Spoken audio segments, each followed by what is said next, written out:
আমাদের হলে মোটামুটি 300 চৌকির সংকট ছিল। তো আমরা এই 300 চৌকি আমরা ইনশাল্লাহ ক্রমান্বয়ে দিব।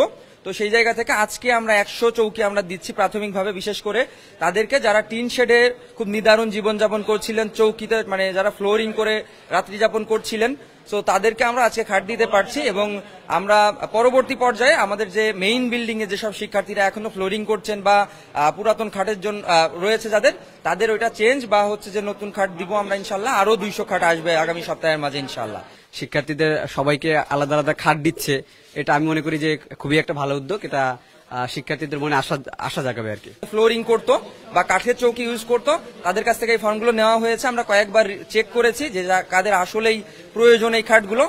যেখানে আমরা এই চেক লিস্টটা করেছি এখানে আপনারা দেখতে পাচ্ছেন।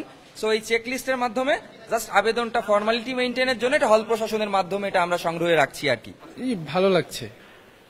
এতদিন আমরা ছিলাম, আমি পার্সোনালি আমি একটা খাট কিনে নিয়েছিলাম, তো ওইটা এখন আর করা লাগবে না, হল প্রশাসন থেকে দিয়ে দিচ্ছে।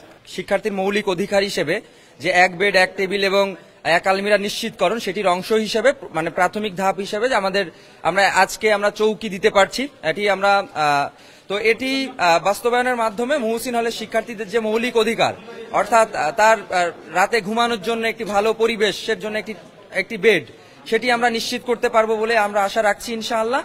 আর দ্বিতীয় যে বিষয়, এর পরবর্তী সময়ে আমরা ইনশাআল্লাহ একটি টেবিল যদি আমরা নিশ্চিত করতে পারি সকলের, তাহলে ঢাকা বিশ্ববিদ্যালয়ের যে মৌলিক অধিকারের যে জায়গা, সবাই এখানে পড়াশোনা করতে আসে, সেটি তারা নির্বিঘ্নে পড়াশোনা করতে পারবে আর কি।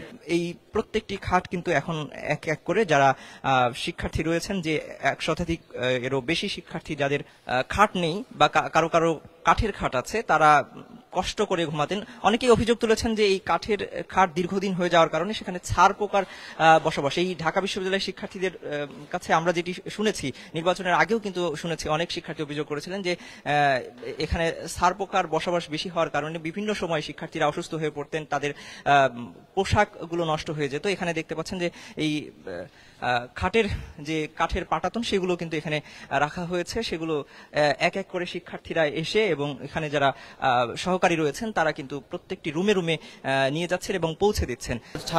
ছারপোকা নিয়ে আমরা খুবই শীঘ্রই এই যে পূজার ভ্যাকেশনে ছারপোকার ওষুধ দেওয়া হবে ইনশাল্লাহ, যেটা আমাদের সবার ইশতেহার ছিল, বেশ আমার ইশতেহারও ছিল ছারপোকার মেডিসিন দেওয়া। এটা সামনে এই আর মাত্র সপ্তাহখানিক পরেই এটা আমরা অলরেডি কথা বলে ফেলেছি। 4 লক্ষ প্লাস বাজেট হয়েছে আমাদের হলে, ছারপোকার মেডিসিন দেওয়া হবে ইনশাল্লাহ খুব শীঘ্রই।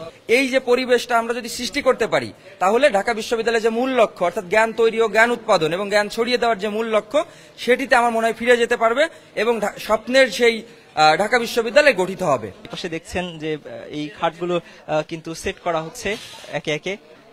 এই যে খাটগুলোতে, এই রুমগুলোতে কিন্তু নতুন খাট ইতিমধ্যেই বসানো হয়েছে, আপনারা দেখতে পাচ্ছেন। দর্শক, এই যে এই রুমগুলোতে কিন্তু শিক্ষার্থীরা ফ্লোরিং করে থাকতেন। ঢাকা বিশ্ববিদ্যালয়ে যারা শিক্ষার্থী রয়েছেন এই মহসিন হলে কিন্তু তারা ফ্লোরিং করে থাকতেন, দীর্ঘদিন ধরে কিন্তু তারা এভাবে থাকছেন।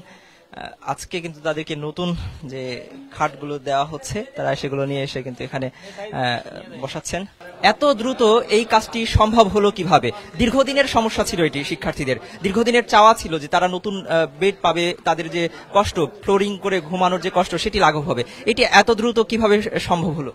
আচ্ছা, এখানে দুইটি বিষয় বলা যায়। এক হচ্ছে যে আমরা নির্বাচিত হওয়ার পরে এটা নিয়ে কাজ করছি, ব্যাপারটা এমন নয়। প্রথম বিষয় হচ্ছে যে আমরা দীর্ঘদিন যাবত এটার দাবি জানিয়ে আসছিলাম, সেই পরিপ্রেক্ষিতে হল প্রশাসন এবং বিশ্ববিদ্যালয়ের প্রশাসন এখানে রেসপন্স করেছে, তারা খাটগুলো দিয়েছেন।